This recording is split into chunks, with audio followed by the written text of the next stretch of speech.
Están de moda. Son llamativos. Trucados. Personalizados. Y listos para el espectáculo. Estos productos de ingeniería casera han cambiado el modo en que soñamos y conducimos. A continuación, coches a medida en Maravillas Modernas.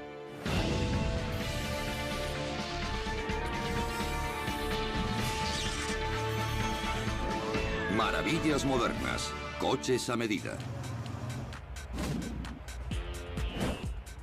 Torque converter locks up a little, slows it back down. Didn't see those since the 60s. Son un triunfo del ingenio mecánico. Y una fiesta visual sobre ruedas. Desde hot rods hasta clásicos lowriders o los importados personalizados. Los coches a medida son tan variados como la gente que los hace y tan singulares como las huellas dactilares. Compartimos la pasión por los coches, pero los propietarios de los personalizados y a medida la viven como nadie. Los usan no solo como vehículos, sino como medio de crear algo, casi desde cero, que puedan llamar suyo.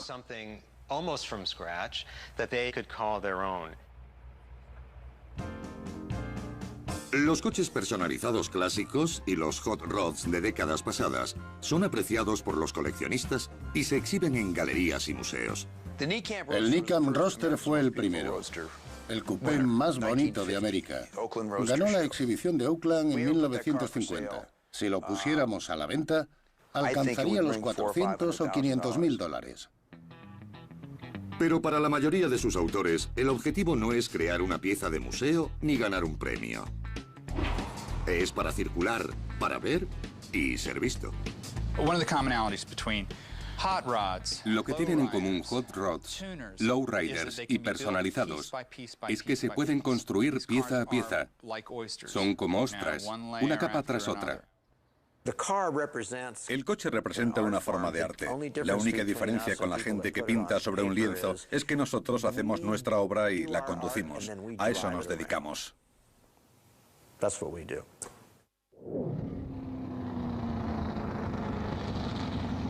Remodelar un automóvil de cualquier época para mejorar su estilo es un duro trabajo físico. El magistral trabajo de chapa y la elegante pintura de Gene Winfield lo han convertido en una leyenda en su campo. En su taller del desierto de Mojave incorpora originales diseños. Desde parrillas moldeadas hasta capós con ranuras para asegurarse la exclusividad de cada vehículo. Primero veo el coche, lo estudio e intento imaginar lo que puedo hacer para que resulte diferente. En los coches personalizados intentamos poner parrillas, aletas y luces distintas para que cada uno tenga algo totalmente diferente a otro. Winfield rebaja el techo de un Mercury del 49 como lo lleva haciendo los últimos 50 años.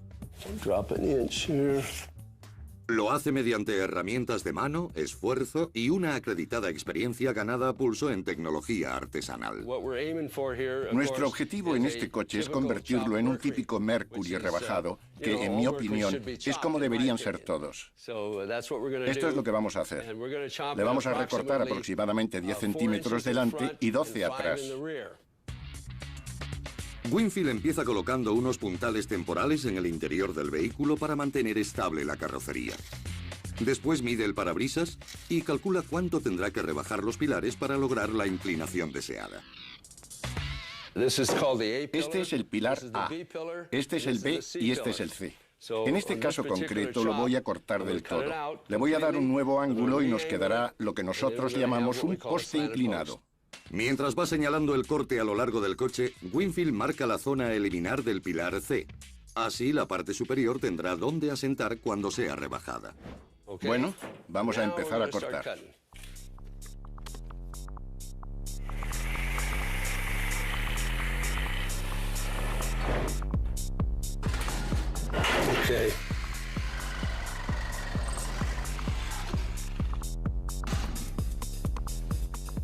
Después de cortar los pilares, Winfield marca más cortes para rebajar la curva del techo. Este es el gran problema en los Mercury. Tienen una especie de bombamiento en el techo, aquí. Tenemos que estirarlo hacia los dos lados para eliminarlo. Eso permitirá que el techo baje y tenga un nuevo ángulo.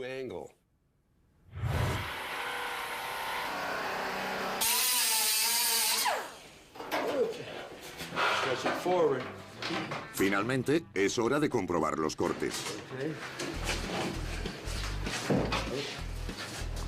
En principio tiene buen aspecto, pero Winfield le dará un repaso para lograr la proporción ideal. Lo primordial en el Mercury es conseguir ese movimiento, y es muy importante hacerlo bien. Así es como hacemos un Mercury clásico rebajado. Las personalizaciones de Winfield y otros como él se exhiben en concentraciones por todo el país.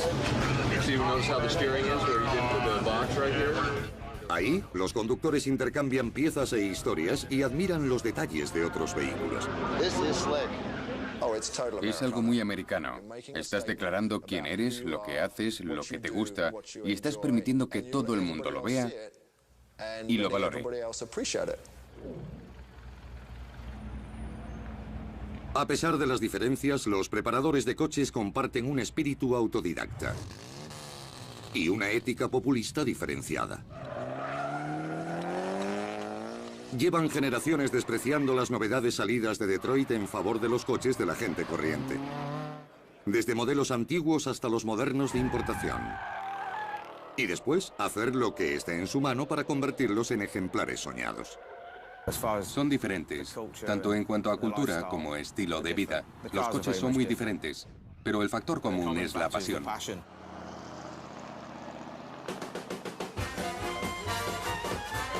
Desde que los primeros coches salieron de la cadena de montaje, estos artesanos han hecho todo lo posible por mejorar su aspecto y su velocidad. Pero las raíces de esta cultura moderna se remontan a los años 30 y a una afición que se forjó en los lagos secos del sur de California. Los lagos secos parecían como asfaltados, absolutamente planos, suaves y resistentes. Se podía correr a toda velocidad durante largas distancias y eso es lo que hacían. A mediados de los años 30, el coche favorito era el Ford Roadster. El modelo del 32 fue el primero equipado con un motor económico de 8 cilindros. Su característica parrilla, integrada en la carrocería, tenía un estilo innegable. Pero lo más práctico, como en otros coupés, era que la capota de tela y los parabrisas se podían quitar fácilmente. El Roadster de mi padre era el coche familiar. Solo teníamos uno. Nos llevaba a la compra, llevaba a mi padre al trabajo y mi madre lo usaba cuando él no lo necesitaba. El fin de semana íbamos a los lagos secos. Le quitábamos los guardabarros, el estribo y los faros. El coupé era el modelo más barato de la gama y el más ligero, porque no tenía capota ni ventanillas laterales. Tenía aire deportivo. Sin apenas precedentes, los corredores personalizaban sus vehículos por ensayo y error. Unos neumáticos traseros más grandes proporcionaban mayor velocidad punta. Con neumáticos delanteros más pequeños se disminuía la resistencia al viento. El frontal se podía bajar calentando y alargando el eje delantero. ¿El resultado? Un ángulo de inclinación más suave de 3 o 4 grados que definiría el clásico aspecto de los hot rods durante décadas. Para correr en lagos secos puedes buscar potencia o aerodinámica. Las dos tienen el mismo efecto, hacen el coche más veloz y usaban ambas. Muchos corredores de los lagos secos eran mecánicos inconformistas. A finales de los años 30, Vic Edelbrock padre diseñó un colector de admisión para aumentar la entrada de combustible y aire. Lo llamó tirachinas por su forma de Y. Eddie Skanderian logró un árbol de levas que mejoraba el rendimiento del motor a régimen alto. Esos tipos eran lo bastante listos para idear cómo hacer lo que necesitaban cuando no lo había. No compraban piezas. Usaban las que tenían y las mejoraban o se hacían un colector de admisión como mi padre. Tenía el don de mirar algo en un motor y entender qué iba mal, qué necesitaba y solucionarlo. Los lagos secos dejaron de utilizarse temporalmente durante la Segunda Guerra Mundial. Pero muchos de los pilotos encontraron trabajo y desarrollaron nuevas ideas en la industria aeronáutica de la época. Cuando regresaron de la guerra, sabían cómo hacer piezas, cómo era un motor de combustión o cómo funcionaban los sobrealimentadores. Tenían una idea rudimentaria sobre aerodinámica viendo a los corredores de belly tanks. Después de la guerra, Bill Burke construyó un coche de carreras usando un tanque de combustible de aluminio de un caza. Hizo uno para Alex Sidias, fundador de SoCal Speed Shop, que lo encajó en un par de ejes de Ford A y B. Corriendo en Bonneville, Utah en 1952, el belly tank de Sidias estableció 5 récords de velocidad y superó los 320 kilómetros por hora. Este es el coche que puso a SoCal Speed Shop y a SoCal California en el mapa. Es el belly tank original de Alex que empezó a correr en 1948 hasta 1952, estableciendo un gran número de récords sin barras antivuelco, cinturón de seguridad ni nada. Volvieron muchos jóvenes de la guerra. Habían pilotado cazas Mustang P-51 y de repente se encontraban de nuevo en tierra. Su pasión por la velocidad fue aún mayor en la posguerra. Y ahí fue cuando todo empezó realmente. Las carreras en lagos secos eran cada vez más populares y los innovadores empezaron a abrir tiendas en todo el sur de California, sentando las bases de una creciente industria de piezas y accesorios. Cuando se corrió la voz, un grupo muy diferente les quitaría los productos de las manos: los contrabandistas sureños. Empezaron a pedir árboles de levas y colectores de admisión de los Fords de 8 cilindros en V para ponerlos en sus coches del 44. Cuando Junior Johnson hacía sus correrías nocturnas, llevaba una camioneta pick-up vieja por fuera, pero con todo el interior renovado. Tenía un Ford preparado por Edelbrock que le permitía huir de los federales.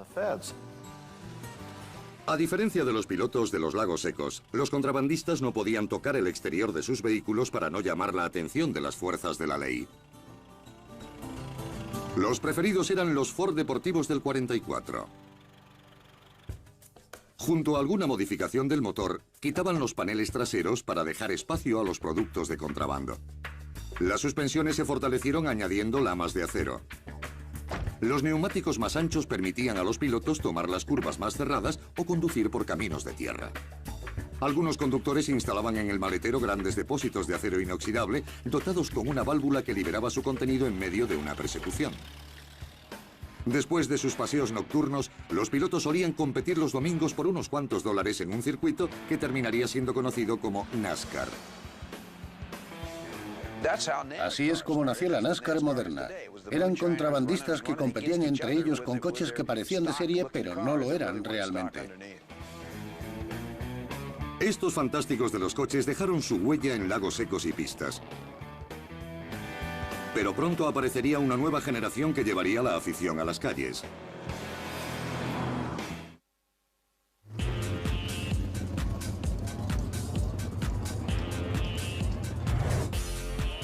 En una carrera cerca de Bakersfield, California, largas colas de coches personalizados muestran sus novedades en una concentración anual de hot rods. La escena recuerda a una época cuando los hot rods, vistos con recelo por los padres y envidia por los amigos, eran emblema de la cultura adolescente californiana, como los surfistas y el rock and roll.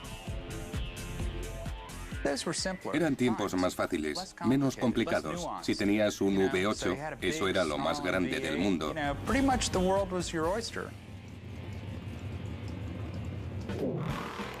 La era dorada del hot rod comenzó poco después de la Segunda Guerra Mundial. La producción de coches se había suspendido durante la guerra y cuando se reanudó, los modelos viejos abundaban y eran más baratos.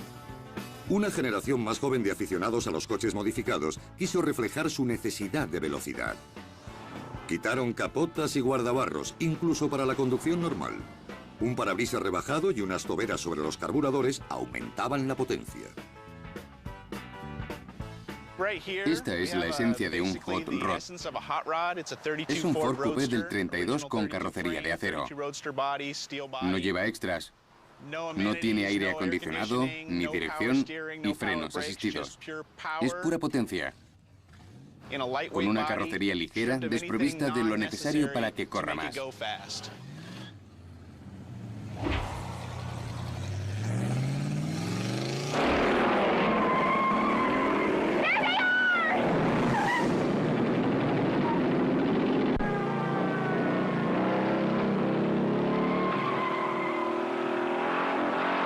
La imagen que quiso dar Hollywood de los hot rods no estuvo muy lograda.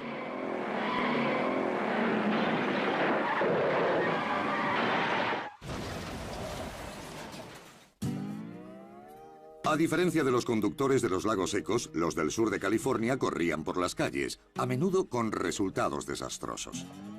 Había muchas cosas en contra de estos pilotos, porque corrían por las calles y por la naturaleza insegura de los coches. Básicamente eran una carrocería y un chasis aligerados y un motor potente. No solían tener buenos frenos y muchos ni siquiera una buena suspensión. Competían y moría gente.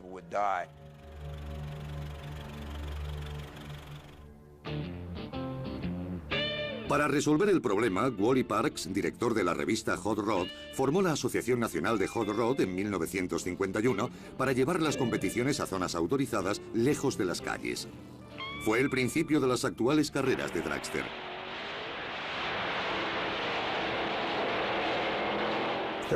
Había muchas zonas donde practicarlo. Se podía participar la noche del miércoles, el viernes, el sábado y el domingo. Cuando había carreras, casi todo el mundo se echaba a las calles. Eran coches cuyo entorno había sido moldeado y estilizado para mejorar su aspecto estético. Los primeros aficionados pintaban los coches en tonos oscuros y discretos. Quitaron los tiradores, los emblemas y parte de los cromados. Alargaron los guardabarros para crear líneas más estilizadas, integrando los faros.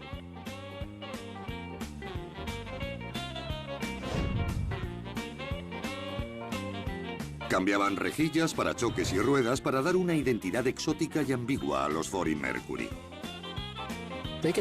Podían coger la rejilla de un Cadillac y ponérsela a un Ford. Podían coger los neumáticos blancos y negros de los coches más modernos y poner los faldones de un Buick en la parte de atrás.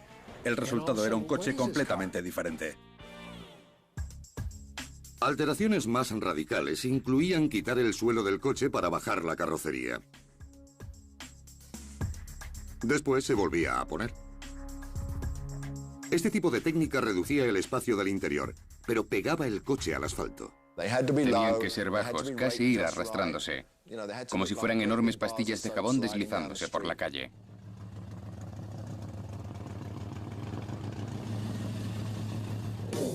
Las revistas mostraban el trabajo de los grandes maestros de California como Sam y George Barris.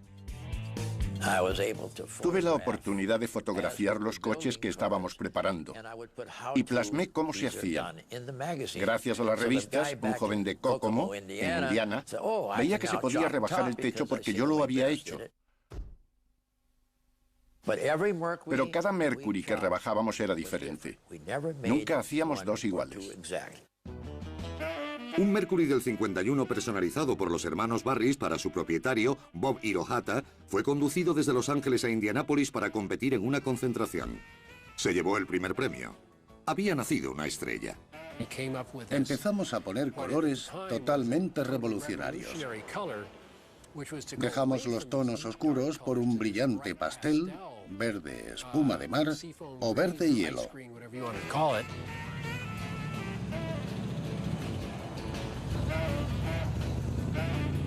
Restaurado a su estado original por su propietario, Jim McNeil, el Hirohata Merc puede ser el coche personalizado más famoso de la historia. Para muchos, sus líneas y delicados detalles marcan la cima del estilo. La rejilla de este coche está hecha con 3 de Ford del 51. Esta sería la zona central. Antes tenía unas balas aquí, las quitaron y pusieron estas piezas en su lugar. Después cogieron otra sección como esta y la pusieron aquí. Y lo mismo en el otro lado. También añadieron estos intermitentes de plástico. Fue uno de los primeros coches que subió el frontal con un tipo de rejilla flotante. Aquí había una ondulación que quitaron y llevaron esta curva directamente hasta este punto. Después cortaron la aleta y quitaron esta parte. Aquí soldaron una pieza de metal. Esto son tomas de un Chevy del 52. Después hicieron los faldones montados sobre el guardabarros. Estos son las luces traseras de un Lincoln del 52 a las que les dieron una forma muy delicada. Las suavizaron y cortaron el parachoques para que encajaran. Aquí va el tubo de escape atravesando el parachoques, lo que le da un toque muy original y personalizado. El escape solía ir colgado y se podía perder. Eso fue algo que llamó mucho la atención. En el interior, una tapicería verde y blanca se enriqueció con mandos hechos a mano y dibujos del famoso artista von Deutsch. Pero ¿cómo entrar en este coche? Presionando un botón oculto en la franja cromada, se activa un solenoide, un electroimán instalado bajo el panel de la puerta. El émbolo del solenoide tira del pestillo. Y el maletero se abre de la misma forma. Cuando se aprieta el botón, el imán tira del pestillo y se abre el maletero. Cuando el dueño salga del coche y cierre la puerta, cualquiera que le vea se preguntará cómo demonios puede volver a entrar.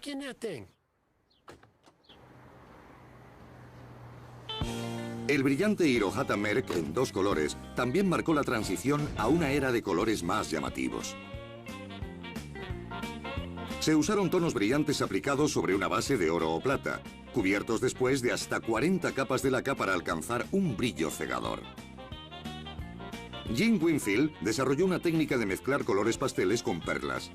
Las primeras perlas eran pulverizadas, mezcladas con laca y rociadas sobre la pintura para crear un brillo sutil. Yo pintaría el coche de blanco y después pondría un perla dorado encima. Con el sol y en zonas muy luminosas, el oro cegaría a todo el mundo. Pero en el lado más oscuro o en sombra, tendría un color azul claro. Corrían los años 50 y los coches personalizados cada vez se decoraban más. Los colores perla dieron paso a diseños lineales y llamas.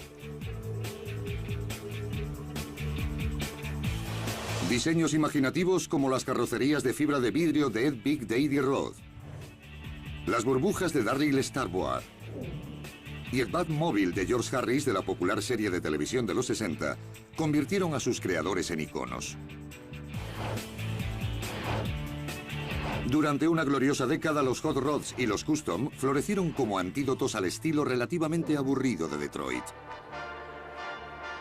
Pero a finales de los años 50, los grandes fabricantes empezaron a imitar el aspecto aerodinámico de los Custom. Styling verges on the spectacular, from air-scooped grills to the dramatically sweeping tail fins that dominate most of the 57 models. The cars are longer and lower than ever this year, too.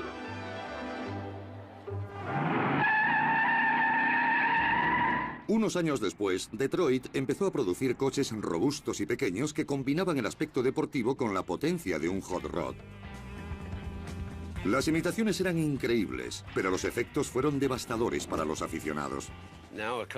Entonces un cliente podría ir a un concesionario y comprarse un hot rod por $4,000 o $5,000 en vez de gastar el mismo dinero en un coche por el que habían pagado $3,000 o $4,000. Detroit arruinó el negocio de la personalización. Los coches trucados y personalizados desaparecieron de las calles. Y esto duró un par de décadas. Pero aunque los clásicos desaparecían de la vista, una cultura emergente hacía su aparición.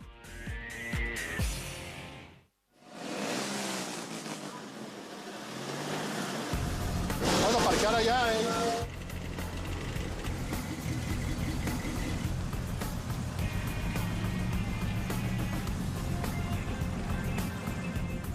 Al este de Los Ángeles, una tarde de domingo, una cabalgata de coches brillantes, metalizados y con dibujos lineales practican un singular estilo saltarín. Para estos vehículos, todo forma parte de un ritual que tiene décadas de vigencia. El baile de los lowriders. Para mí son coches llamativos, pero son más que eso. Son un estilo de vida. Tengo un vehículo que refleja mi propia individualidad. Este tipo apareció en los años 60, cuando otras formas de personalización estaban pasando de moda. Tiene sus raíces en los años 40, cuando los gurús de la moda de la época daban a sus coches un aspecto estilizado bajándolos lo más posible. A veces poniendo sacos de arena en el maletero. Pero mientras se desarrollaba en las comunidades negras y latinas de California, también se convirtió en parte de un movimiento social. Hubo un renacimiento cultural de los barrios negros y latinos en los 40, 50 y 60. Todo era música, coches y creación. Fue una identidad cultural joven, muy de Los Ángeles. Como los coches personalizados, el aspecto de los lowriders evolucionó de los colores apagados, a menudo gris o negro, a más brillantes, perlas y metalizados. Las primeras pinturas metalizadas se hacían con diminutos fragmentos de aluminio o cromo mezclados con lacas claras. Se aplicaba sobre la pintura base y las puntas de metal se cubrían con más laca antes de pulir. Lo rociamos y brilla. Es increíble. Se ve la profundidad, la riqueza. Parece una manzana roja. Dan ganas de morderla. Aunque la pintura metalizada sigue siendo popular en los lowriders, los coches contemporáneos también utilizan una combinación de esquemas lineales abstractos y líneas doradas. Los interiores han evolucionado del terciopelo y el velour al cuero, con piel de avestruz e incluso de cocodrilo. No reparamos en gastos. Usamos la piel de avestruz en los parasoles y en el salpicadero. La mayoría de la gente lo cose aquí. Pero a nosotros nos gusta hacerlo a conciencia por todo el coche. Intentamos hacerlo sencillo y que quede bonito.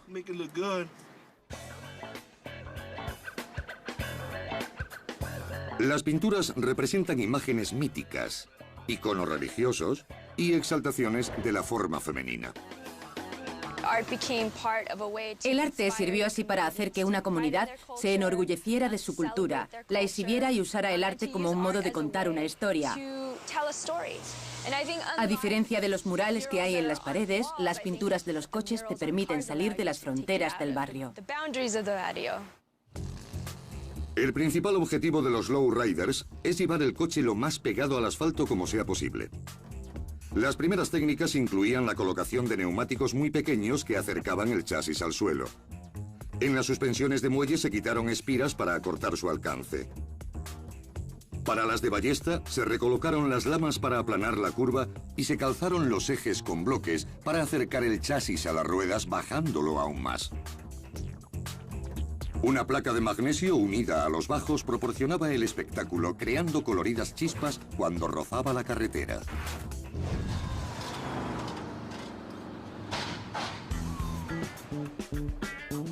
Pero estos coches también tuvieron problemas con la ley. Para limpiar las calles de estos vehículos, una ley de California de 1959 prohibió que ninguna pieza bajara de la llanta.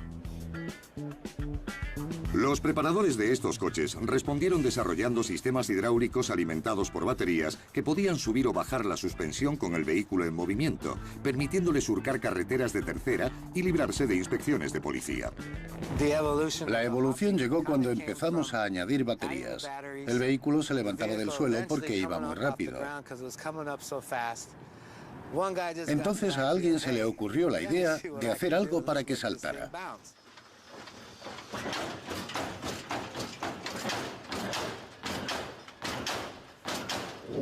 En Homey Hydraulics, al este de Los Ángeles, un sistema de suspensión personalizado comienza con la instalación de bastidores de metal que se sueldan directamente al chasis desde el interior del maletero. Los muelles en espiral se cortan a la mitad y se fijan a amortiguadores hidráulicos. Este es un amortiguador de 25 centímetros. Aquí tenemos la parte circular y un tope. Este tope va dentro del muelle y esta pequeña pieza va soldada al brazo para que no se deslice. Así no se suelta nada y todo está en su sitio. Esto viene aquí.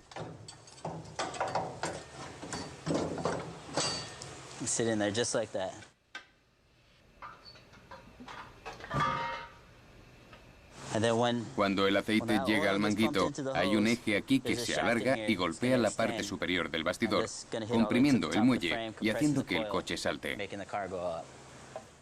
Los cilindros están conectados con manguitos a bombas hidráulicas motorizadas, similares a las usadas en los elevadores de los camiones, que funcionan con aceite de motor.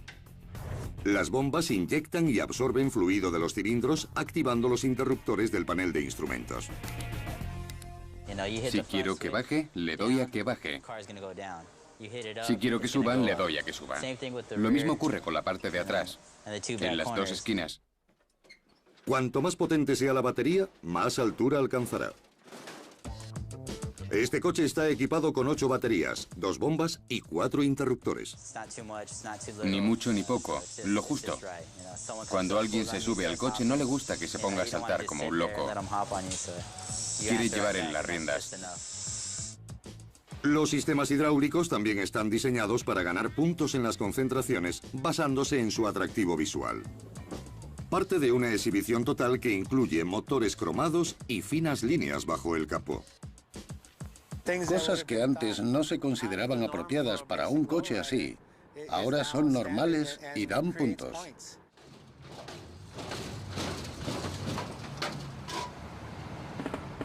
Las leyes actuales prohíben a estos coches hacer alardes más allá de los límites de las exhibiciones autorizadas. Pero hay concentraciones informales donde los rituales sociales e incluso los coches unen a generaciones de familias y amigos.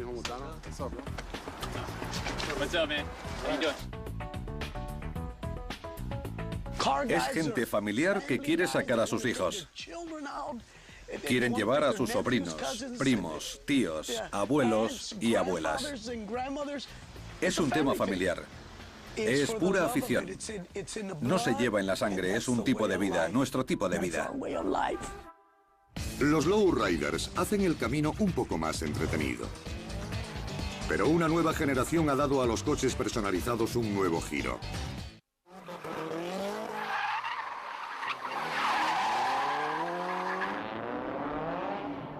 Derrapar. Una curiosa forma de espectáculo sobre ruedas.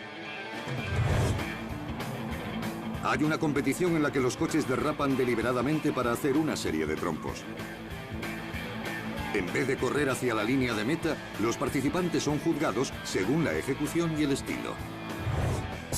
Es un grupo de chiflados que compiten al límite, chocando unos contra otros, a pocos centímetros. Se trata de ver hasta dónde puedes llegar.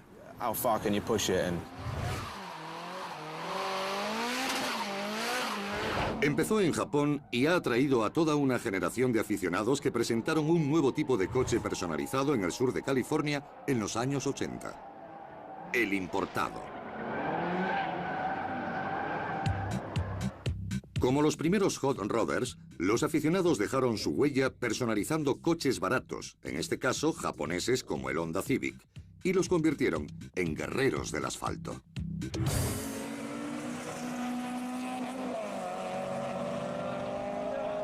Eran coches que compraban las familias de origen asiático para llevar a sus hijos al colegio. El Honda Civic, por ejemplo. Pero hubo gente que no quería que el suyo se pareciera al de todo el mundo. Le soldaban las puertas, le cambiaban las llantas, le ponían un alerón y lo pintaban de otro color. Además, se podía competir con él.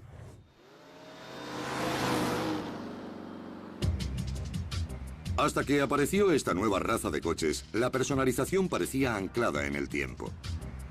La crisis del petróleo de los 70, las normas antipolución y más tarde el control informatizado de los motores disuadió a muchos aficionados.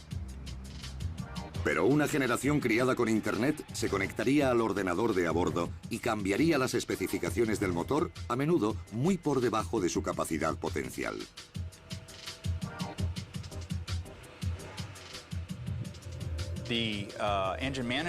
Los programas de gestión del motor que se usan para controlarlo se pueden hackear y cambiar los parámetros para obtener más prestaciones.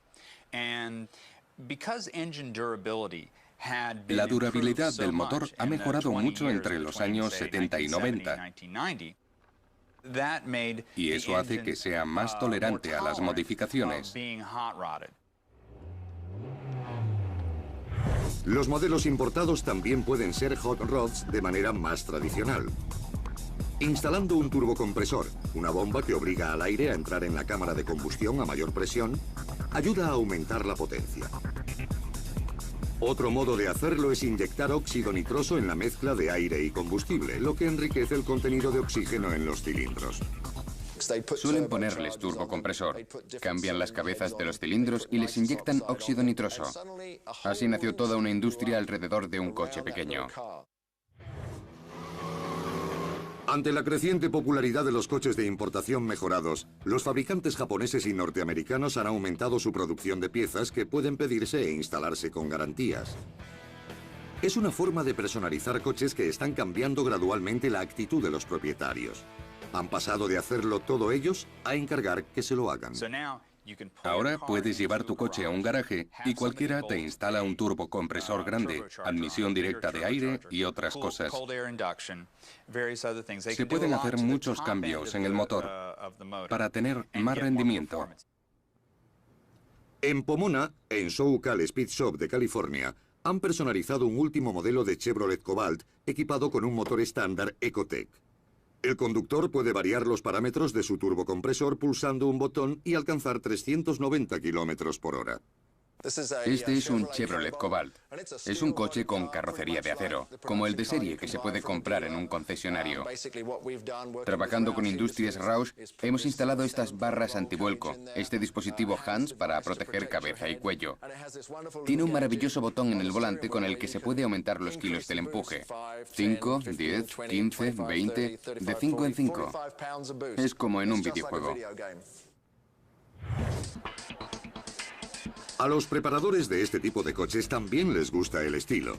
Para muchos, eso significa luces de neón y sofisticados equipos de vídeo y audio. A menudo se exhiben en acontecimientos multimedia con DJs, bailes y una amplia variedad de modelos.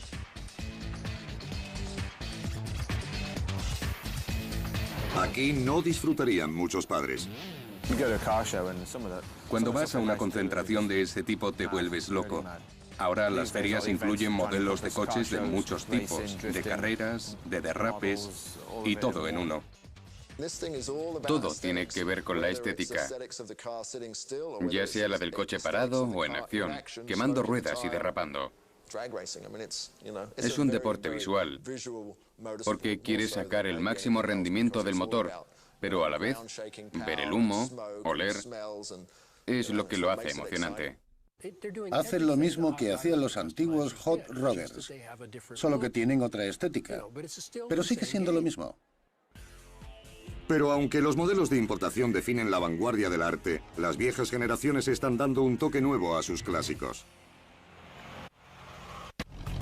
En su momento expresión de subculturas, hot rods, customs, lowriders e importamer han adoptado las innovaciones de los otros para ser aún más homogéneos. Un crisol norteamericano sobre ruedas.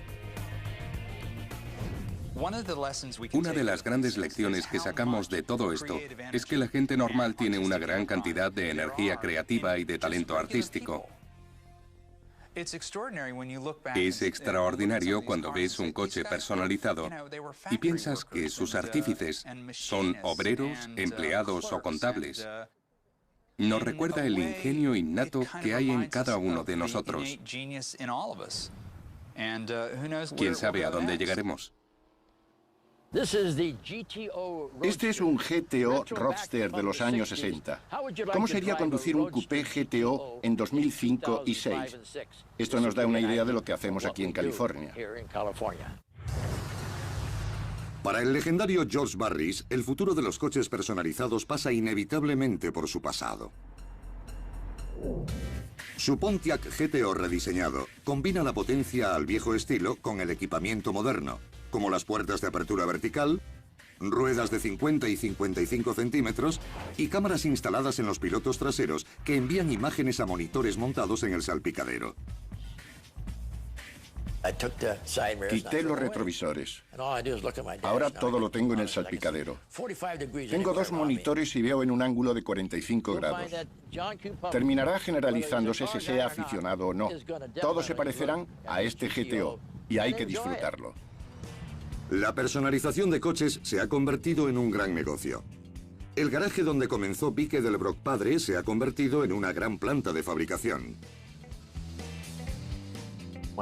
Mi padre tenía la idea y el dibujante encargado la trazaba en una pieza de madera.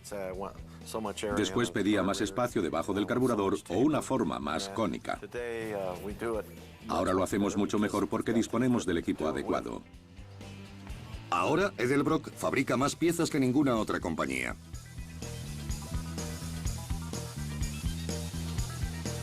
Sus productos insignia, colectores y cabezas de cilindros, se siguen haciendo en la fábrica, desde el diseño computerizado a la fundición, mecanización y empaquetado para la venta final. Lo entregamos para sacarlo de la caja e instalarlo en el motor. Esa es la clave del programa. Pero también sigue existiendo la demanda de hot rods de la vieja escuela. Ahora es posible pedir un coche por correo o venir a una tienda como la nuestra y comprar el coche por piezas o construido. Es muy fácil tener algo que parezca viejo pero que funcione de modo moderno. Brian Brennan lo acaba de hacer. Su carrocería de un modelo A del 32 con un chasis del 29 combina un estilo clásico con prestaciones contemporáneas. La rejilla es de un Ford del 32 con un añadido de otro igual. El capó es de 3 piezas. Es de aluminio y está hecho a medida. El marco del parabrisas se parece al del modelo A, pero no lo es. Es otro elemento a medida. La suspensión delantera tiene unas horquillas fabricadas en SoCal, en Pomona, California. Y los neumáticos se parecen a los primeros de carreras. El interior tiene un estilo muy tradicional, muy sencillo. Un asiento corrido en cuero negro. Es un roadster y en mi caso he preferido no ponerle techo. Muchos piensan que estoy loco por querer conducir sin techo, pero a mí me gusta ver cosas que ellos no ven.